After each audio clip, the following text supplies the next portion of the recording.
Welcome back to another episode of From the Couch Sports. This is episode 27, and I am Connor, your host. If you like the video, please hit the thumbs up and subscribe to the channel. I got a few things I want to get into today. Just to start, last night we had an incredible UFC 275, the Singapore pay-per-view card, just insane fights from the start to the finish. Just to talk on the main event, we're gonna start with that one. The main event was arguably the best light heavyweight championship title fight of all time.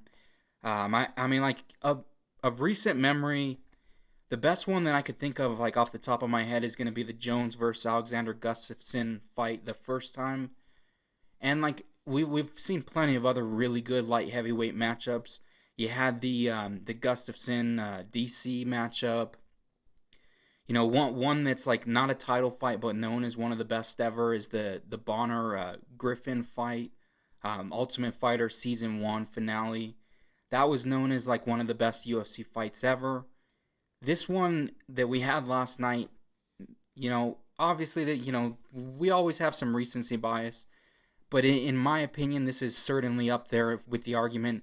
As far as fights of this year, I don't even think it's in question. This is the best fight we had all year in the UFC. Like, up to this point, I would say probably the Khamzat Chimaev Gilbert Burns fight was the best fight of the year. That was a 3-round, just absolute banger, back and forth. Both guys had their huge moments in the fight. And this was kind of a similar, high-paced, just crazy matchup. Both guys had crazy moments in the fight, and this was 5 rounds in a title fight. So I think that itself outweighs what we saw in the Khamzat versus Gilbert Burns matchup. And this is just a phenomenal fight. So just, Glover Teixeira being a 42-year-old man, he does not look 42. This looks to be the peak of Glover. Just the best version of Glover we've seen, it feels like. This is a guy who just is dominating at pretty much everybody on the ground. His stand-up is just awesome. He's got very good boxing, good kicks, and then his ground game is just incredible. And he ran into a modern-day samurai, Jiri Prohaska. Jiri is he's from the Czech Republic, just an incredible fighter. He fights, I think he's had 28, 29 wins, and almost all of them, for the most part, have been knockouts. He goes into 5 rounds yesterday. I know he has never done that in the UFC. I don't think he's ever done that in any other organization as well. This is just crazy, this fight. The output, I watched the whole fight, but I can't, break down round by round. That's not necessarily my thing, but overall, Glover was putting Jiri in a lot of dangerous situations on the ground. Before this fight, it was kind of, this is a really good grappler versus a really good striker. And Glover was putting him in a bunch of dangerous positions. Glover gets top mount on people, and they usually do not survive. And somehow Jiri did this repeatedly in the fight. He got in these positions where it looked like he was going to get out of there, and he just survived, did enough. He's just such an athletic guy that he was able to explode out of a lot of positions, using the fence with his legs, just kind of, flip Glover. And, there was one point where Glover landed this just super clean elbow, and it cut Jiri's, entire eyebrow line. And it looked like a pretty gnarly cut. He just continued to fight. I think that was in the second or the third round, and he kept going through it. And then, Jiri's just on the stand-up. He's just got such a wild style. The way he's constantly switching positions. He's not like any... I can't think of too many fighters that are of similar style, because he's throwing these strikes at just all kinds of different angles. You have no clue. Is he going to throw a strike with his legs, with his hands? Where is it going to come from? Because he's just constantly moving so much. And it just makes... He's a great counter striker. It makes for a fun fight. And, Glover pushing forward, trying to utilize the grappling, There was a few moments in the fight where Jiri kind of got caught on the ground, and he was able to get out of it. And then there was other moments where it was like he had hurt Glover on the feet, where Glover was on the ground, and he was willing to kind of engage in the ground positions. There was a point in like the third round or something where Jiri had gone for a submission, and I think everybody was just like, "What are you doing, dude? Why are you going for a submission?"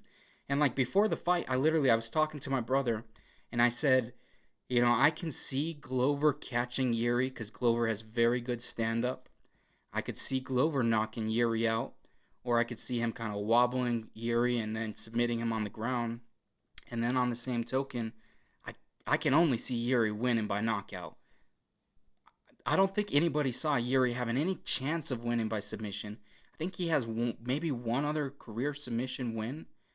And Glover has never been submitted in his career either, I don't believe. So, like, literally just this back and forth war. Glover's winning the fight overall. I think on the stand-up, Jiri clearly had a good advantage. He's just throwing some crazy stuff, and the power that he was landing with, like, he's landing these body shots that you could just hear echo.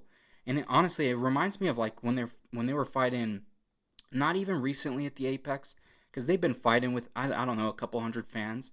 This remind me like beginning of the pandemic, like the Ngannou Rosenstrike fight. Like, you could hear everything. Every time these guys connect, you could hear it. Yuri's throwing with so much power that you could hear it like that. It was a really fun fight to see. Some of the body shots Jiri was going at. There were points in the fight where Jiri had just completely wobbled Glover, but Glover's got that, like, I don't know, the will of some of these guys is just incredible to see, because Glover has it. It's kind of the same thing we talked about with Charles Oliveira. It's like you can hurt these guys really badly, but if they are not completely knocked out, you're in danger at any point in the fight. And Glover showed that. He gets hurt and then he initiates grappling situations. And in the fifth round, it seems like Glover kind of had this. Depending on how people score the fight, I think, like on the official scorecards, I want to say one guy had it as a draw and the other two had Glover up a round. But like going into the fifth round, Glover was winning this fight, in my opinion. And in the fifth round, Glover was just doing some crazy damage to Jiri. Jiri, both of the guys were just completely gassed. Even Glover's like takedowns later in the fight, he wasn't having as much success because he just didn't have the energy in him. And in the fifth round, he just landed some bombs. He had Jiri hurt really badly on the feet. And at one point, he decided to go for a guillotine choke instead of continuing the finish, and he probably could have on the feet. And, I don't know if that necessarily was the moment that he lost the fight, because I think after that, he even wound it up in full mount position. But, like, that was kind of like a, obviously, you could say it's a mistake now. Glover's been through that tons of times. He could have submitted him very well as well. So, I'm not trying to talk down on anybody. Just from watching the fight, like, it felt like he should have tried to put him out. And then, he ended up being in a compromising position because Yuri's, like, his grappling is just so much better than we thought.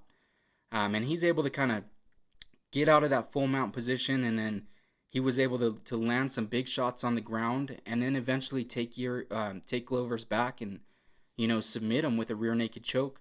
And he didn't have like his legs in, his hooks in, or anything, and it was just a crazy. It all happened so fast. Honestly, like even in Glover's last fight against Yan, like he submitted him pretty quickly. Like in this one, I didn't even see like where Glover tapped or anything based on the camera angle. But just like that, 30 seconds left, I think 28 seconds left, something like that, and Glover was about to retain his belt, and he lost it to Jiri. And like Jiri just to win like that was incredible. And then after the fight, Jiri kind of said this was just a bad performance on his part. In the post-fight interview, like in the press conference, he kind of was breaking down like he wants to be the guy who's attacking, going for the kill. And in this fight, he felt like he was trying to survive.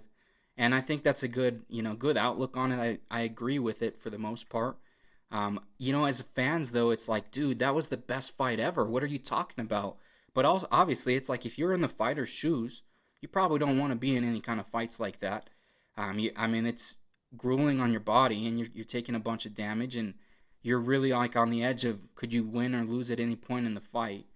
And Yuri kind of, but for Yuri to win in that fashion was just crazy. Um, just an incredible fight. And I know people are kind of calling for an immediate rematch. I'm not saying I don't want to see a rematch. I do like to do an immediate rematch, especially when you have a champion who was just defending his belt for the first time. I don't know if that's necessary. I think you give them each a new matchup. Maybe you make the Jan Blachowicz versus Yuri fight, and then maybe you do Glover versus Anthony Smith, the winner of that fight that Anthony Smith's going in next versus Ankalaev. I don't know, like you could very well make the Glover rematch. I mean, it was that good of a fight. I'm not gonna get upset if you do so. I'm just saying there's a bunch of different routes you could go with this stuff. And I do not understand why people are talking about Glover like, he's 42 years old, so they just kind of like reference retirement and whatnot constantly. And it's like, I get that he's 42. Most guys do not fight at that age, or, they're right around retirement. I think DC retired around that age. But it's also like, I mean, he's performing like at the best that we've seen him. And he's 30 seconds away from retaining his championship belt, being the best 205 pounder in the world. I don't think that's an indication that it's time to hang things up. I think it's the opposite. I think he can, get another win, and he's right back into the title picture. Glover's they're both incredible to watch. Loved that fight last night. And then moving on to the co-main event, this was Valentina Shevchenko's probably her toughest matchup ever. Actually, maybe not ever, because she did lose to Amanda Nunes. Amanda Nunes is known as like the GOAT for women's MMA. But Taila Santos, like being an underdog that she came in there and a lot of people thought she won. I think it's in close fights, I feel like you can't claim a robbery. If the fight's coming down to 3 rounds to 2, it's so close that like that, whoever wins the third round wins the fight in a 5-round fight. And it's like you can't leave it up to the judges if you're going to be upset with the outcome of the fight. But also as fans, it's like in a fight so close to this, I don't believe we should go the whole, oh, that was a big time robbery. And looking back on the fight, Valentina Shevchenko kind of like got dominated on the ground in some sense. In like the beginning of the fight, it looked like there was a couple kind of mistakes she made that caused Santos to be in very good positions. And the thing with Santos is she didn't do a whole lot with those positions that she wound up in. There was a couple nice submissions that she was going for. But then, she wasn't doing a ton of damage with ground and pound. When they were back on the feet, Valentina seemed to be winning most exchanges. Unfortunately, I thought this was a really close fight. And then in the third round, Valentina had an accidental headbutt that kind of took, Santos's eye. Like she couldn't see very well. That was really unfortunate. The outcome of the fight could have been different, honestly. But Valentina did good on the ground too, in other exchanges. Like she didn't get dominated the entire fight. She was still able to get the trips, the takedowns, and still have some kind of control time in the fight. And it was a really good back and forth fight. I enjoyed it. That's a fight too that they might want to make a rematch eventually. Maybe they do it after they each fight another time. I know Valentina's mentioned maybe going up. Maybe she moves up and tries to fight for the 135 belt. I know they're doing the Ultimate Fighter now, and then once they wrap that up, they're gonna fight, and maybe Amanda wins her belt back, or she could lose it again as well.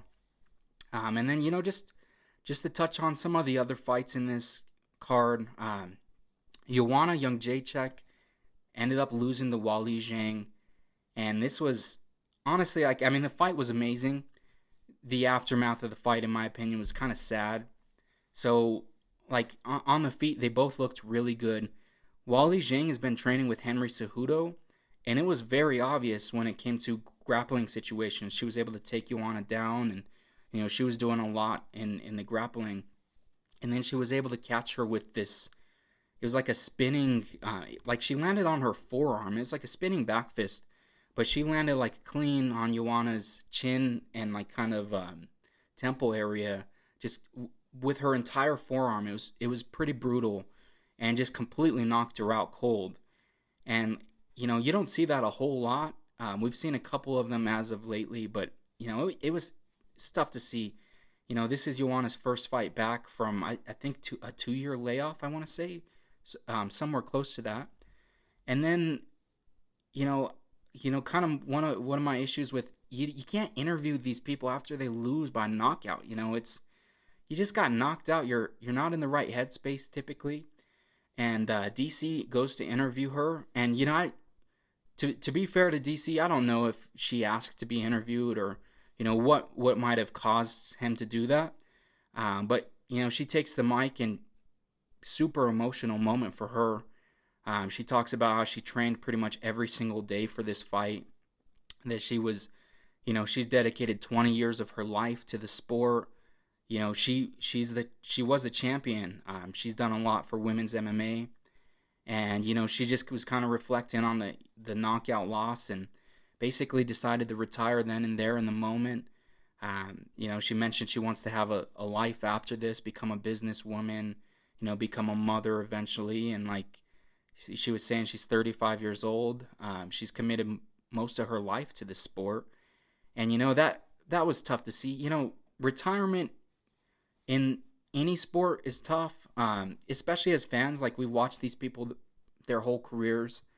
Like for me, I grew up a massive Dwayne Wade fan, and seeing him be like, the peak of one of the best players in basketball for so many years, and then to see that kind of like regress, and he's not the same guy anymore athletically, and then they retire, and it's tough. But like for MMA, it's different because you have that same trajectory for however long your prime is and what have you, and then you get to the end of your career, and a lot of times you end up getting knocked out and kind of losing in more brutal ways than you would in other sports. Other sports, your athleticism kind of falls off, and that's kind of the end of it. Maybe you lose playing time if you're in the NFL. A lot of guys get cut and whatnot. But in MMA and boxing, even, like, you get to a point where you're getting knocked out, and some of these people continue to fight past that. And Joanna, I think, could probably keep fighting. Like, I don't think she's been knocked out very often. But also, like, I get her points, and I get retiring after that. I just think it's unfortunate that I didn't love how the whole thing went down with interviewing her after it, and it did kind of make a sad moment, in my opinion. But then moving on, I do want to talk. I gotta give Weili Zhang a little bit more props. She's phenomenal. She was really good before. I think she was on a 20-fight win streak, and then she lost to Rose. Lost the rematch, which was a much closer fight, obviously, because she didn't get knocked out in the first round. But you could tell that she's getting some of that confidence back. She had a crazy knockout win. Dana White said the winner of that fight would fight for the belt. So probably sometime later this year, we will see Weili Zhang fight Carla Esparza. And that's going to be a cool fight to see. Weili Zhang is probably going to be trying to get her belt back, so I'm interested to see how those things play out. And then the fight before this was Jake Matthews versus Andre Fiallo, and this was just a back and forth. It was a slugfest. I think it only went 2 rounds, but Jake Matthews, he opened up just utilizing a bunch of kicks, and then it seemed like he just kind of caught the, he got comfortable with the distance against Fiallo, and then in the second round, he was just able to really start picking him apart. And ended up getting him a TKO in that fight. That was a one, at that point, one of the better fights of the night. And then the main event just, it definitely performed. And then the card, the fight that opened up the main card was Jack Della Della Maddalena. This was a crazy fight too. This is a guy who's got really crisp boxing, and a lot of people were curious how he was going to do if things were going to the ground. He was going against the guy who's a pretty good grappler, and Ramazan Emiev. And in the first round, he gets taken down, put in a pretty tight submission.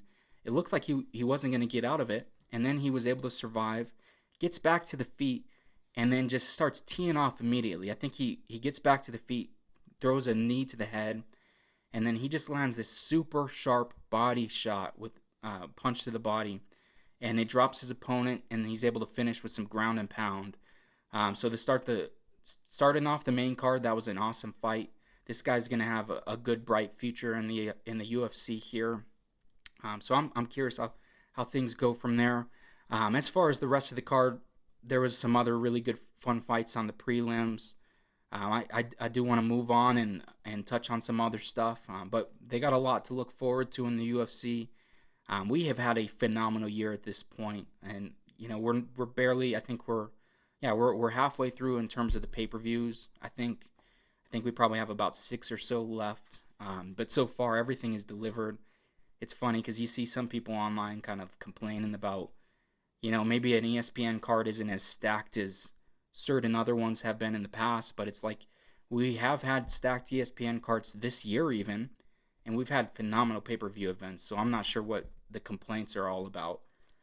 But moving forward, I got to talk about this Tyreek Hill situation. I really do not understand players going to a different team and then going back into these podcasts and things like that and just bashing their former teammates. And I'm not necessarily saying that's not exactly what Tyreek Hill did. He went on a podcast and said that basically Tua is the more accurate quarterback. Patrick Mahomes has the bigger arm. And that is just absolutely ridiculous to say. Like, dude, Tua has done nothing in the NFL, and you're critiquing a guy who you won a Super Bowl with. Like, Patrick Mahomes is one of the most incredible, most talented QBs that has ever lived. Like, he literally has been changing the game of football, the arm angles, the effortlessness. He can throw it accurately 50 yards downfield like nothing, just flicks his wrist. And to say that Tua is just the more accurate QB, I get on one hand, like, Tyreek has to hype up Tua. This is his new QB. He got traded. He's getting paid the big bucks. You can't go in there and say, oh, yeah, Tua might not be around here in a couple years. I know he's had a kind of an up and down career so far. But, he has to go in there and hype him up. Like, this is his QB. Give him some confidence. But to say, like, Tua is the more accurate QB when they're razor thin close in terms of accuracy on their career. 66.2% for Tua, 66.1% for Patrick Mahomes. So I guess if you want to be technical and say that accuracy 0.1% or 0.1% is that crucial in terms of if you're 0.1% better, you're more accurate. But then if you look at the other stats, like Tua, 27 touchdowns, 15 picks in 2 seasons. Patrick Mahomes has had better numbers in every single season that he started. And it's not even really close. Like most of Patrick Mahomes' seasons, he's thrown over 35 touchdowns and less than 13 picks. So he's been doing better than Tua's entire career every year of his career. And I get that there's more to it than that. I know that Patrick Mahomes has been on a better team. But, like, nobody in the world argues that Tua is a better QB than Patrick Mahomes in any aspect of playing football. It doesn't matter accuracy, power, none of that matters. Patrick Mahomes is arguably the best quarterback in football, and Tua is the bottom tier and a guy that potentially might not even be the starting QB in 2023. Like, he's in a big season for year 3. He's got a lot to prove. He's got much better weapons. They've shored up the O-line, given him some better running backs. So it really is, if Tua doesn't show up this year, he's probably not starting next year. They have a new regime, new coach and everything. So Tyreek Hill's comments absolutely ridiculous. Um, I don't even know who the guy he is doing the podcast with. He said some stupid thing too. He said that the quote was, "Not a shot at anybody. It just needed to be said." No, the hell it didn't. Nobody needs to hear that Tua is more accurate than Patrick Mahomes. We could sit here all day and just make up stupid nonsense arguments that make zero sense. Like you could say a guy's faster than some other guy. Like you could pick apart stats and try to make an argument to say someone's a little bit better. But it's just stupid to say. Patrick Mahomes has a Super Bowl ring. He's got an MVP. He's been to multiple Super Bowls. Last year he was close to making another Super Bowl. Like Tua is not even in the same league as Patrick Mahomes. Like we're talking about a guy who's on the career path to become a Hall of Famer versus a guy that has had a rocky start to his NFL career. And I do like Tua, but also like we have to be real and honest about this. Just a stupid thing to say. There's no point in bringing that up on a podcast. And most of these guys, like, if you're an NFL player, you don't need to go and trash the team that you left. Like, it's a business. You go and you make the best decision for yourself on a business standpoint. And Tyreek Hill, you already have the accolades. It's justified for you to go to a different team and get more money. Like, completely reasonable. But what's not reasonable is going on and bashing your former team and making nonsense statements up that have no truth to them whatsoever. But that kind of moves on. I don't want to stay on that topic too long. I do want to talk about the NBA. The NBA Finals series, Celtics Warriors, has been an awesome series thus far. The game 4, so Celtics go up 2-1, going back into Boston for game 4, and the Warriors were able to even the series 2 apiece. They won 107-97, and in this game, like, a lot of things have been happening for the Warriors. It's been a very interesting series. But Andrew Wiggins, not even just in this series, but in this playoff run, he has been a key factor to why they are this far, and potentially why they're 2 games away from winning an NBA championship. He's doing a lot for the team that they haven't been getting. This last game he scored 17 points, but he put up 16 rebounds, which happened to be his career high. So, I mean, in honesty, Draymond Green has not been the best in this playoff series. So getting a guy like Wiggins stepping up and getting 16 boards, that's how you win when you have guys that aren't performing. And, the rest of the supporting cast, Clay had 18. Steph had an insane game with 43 points and 10 rebounds. We've talked before. Obviously, he's the best shooter of all time. But the level above everyone else when it comes to shooting is just insane to think. Like, before Steph came along, it was like Ray Allen, Reggie Miller. You had some other guys that were kind of like 3-point specialists that you would kind of put in that category as maybe best ever. But then Steph comes along, and it's like he's not even best ever. He is miles better than anyone else. It's not even really close. The way that he was in this game, coming off his screens, there was a couple plays that looked like fouls that he still hit threes. The way he's able to extend his range.